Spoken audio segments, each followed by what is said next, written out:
Bonjour les enfants, je suis ravie d'avoir une assistance aussi jeune. Alors, qui aime bien les sciences là, ici? Levez la main. J'espère qu'il y a des filles aussi. Waouh, génial. Bon, bah écoutez, on va démarrer. Alors, je voudrais tout d'abord, vous avez vu les images, féliciter l'équipe organisatrice du festival Sciences Infuses. Vous avez vu le titre, hein, les enfants, Sciences Infuses, pour ces 2 jours intenses dans cette magnifique halle, avec près de...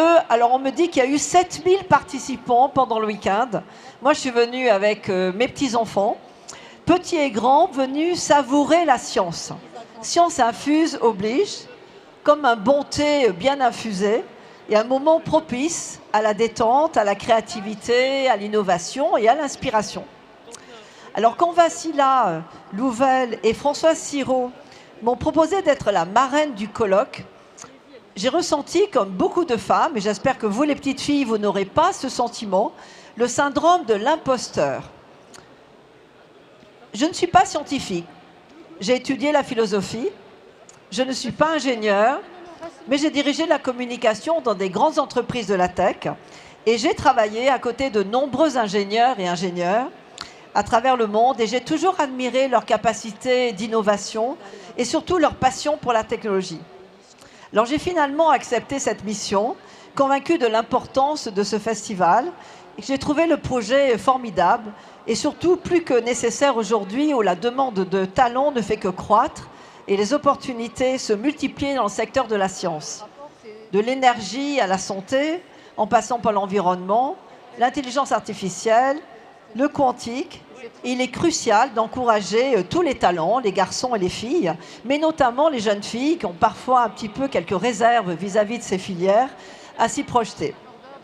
Si nous voulons éviter un monde pensé et façonné par une seule moitié de l'humanité, c'est-à-dire les garçons, il nous faut agir vite. Et il nous faut encourager les filles à choisir les sciences et créer pour elles un environnement ouvert, bienveillant, sans sexisme. Et il nous faut reconnaître leurs talents, les rendre visibles et valoriser leur carrière. Alors c'était déjà l'ambition d'un réseau que j'ai cofondé en 2001 qui s'appelle le Cercle Interrel.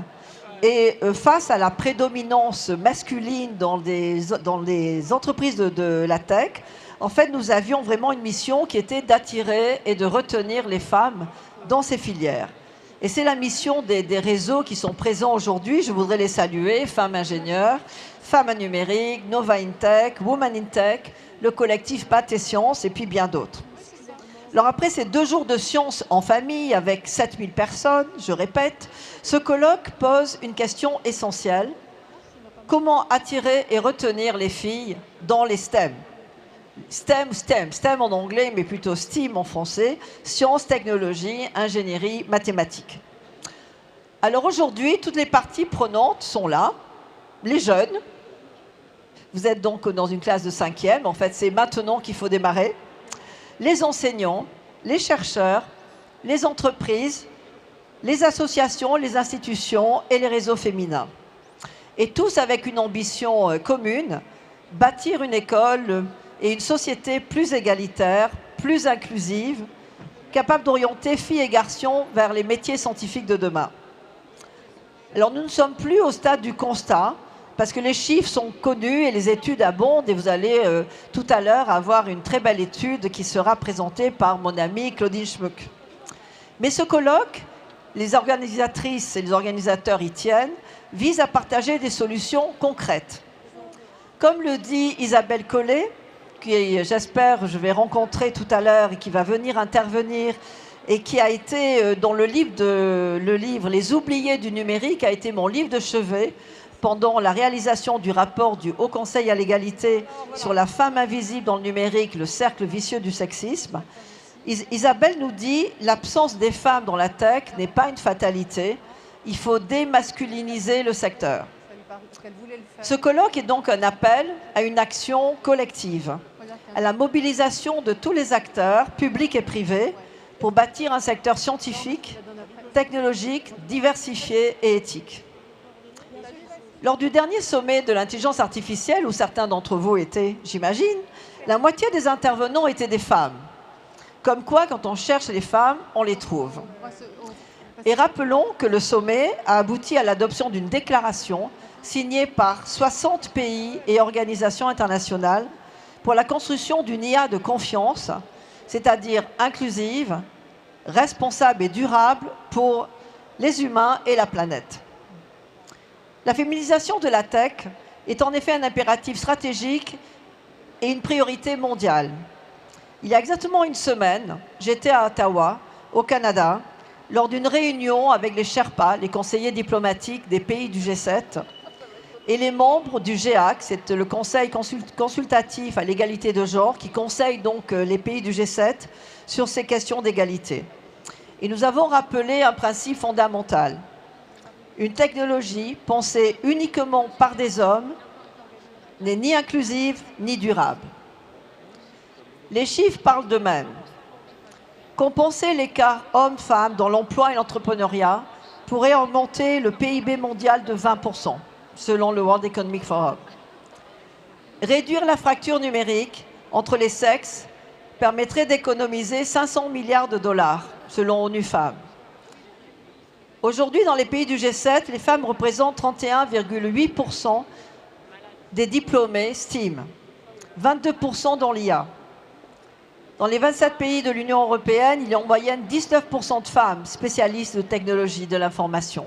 Ça tombe à 18% dans les métiers techniques et 11% dans les comités de direction. Au cours des 10 dernières années, les progrès dans les pays de l'OCDE ont été minimes.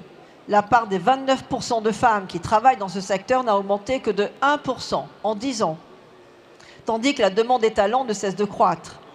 En France, si on regarde simplement la France, il y a un potentiel pour 2030 de création de 180 000 postes dans l'informatique.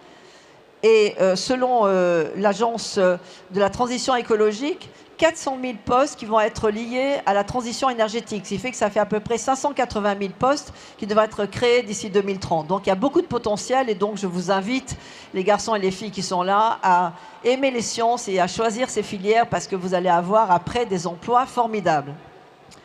Alors simplement, en effet, aujourd'hui, il y a un chiffre que tous les spécialistes connaissent.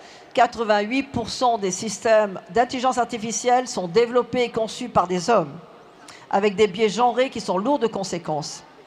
Et en effet, 44% des systèmes d'intelligence artificielle présentent des stéréotypes et des biais sexistes, renforçant les inégalités et désavantageant particulièrement les femmes. Ces biais ont des conséquences sur l'emploi, sur les questions financières et surtout même des risques d'erreurs de diagnostic, car les données sont majoritairement masculines et parfois, en effet, créent des problèmes dans les erreurs de diagnostic sur les troubles féminins. Mais il y a de l'espoir. Les technologies émergentes comme l'IA et le quantique offrent une seconde chance d'impliquer les femmes dans la révolution en cours. Nous avons proposé au G7 d'investir dans l'éducation aux sciences, technologies, ingénierie, mathématiques, et de renforcer l'autonomisation des femmes dans la tech. Nous allons leur présenter des recommandations concrètes en juin.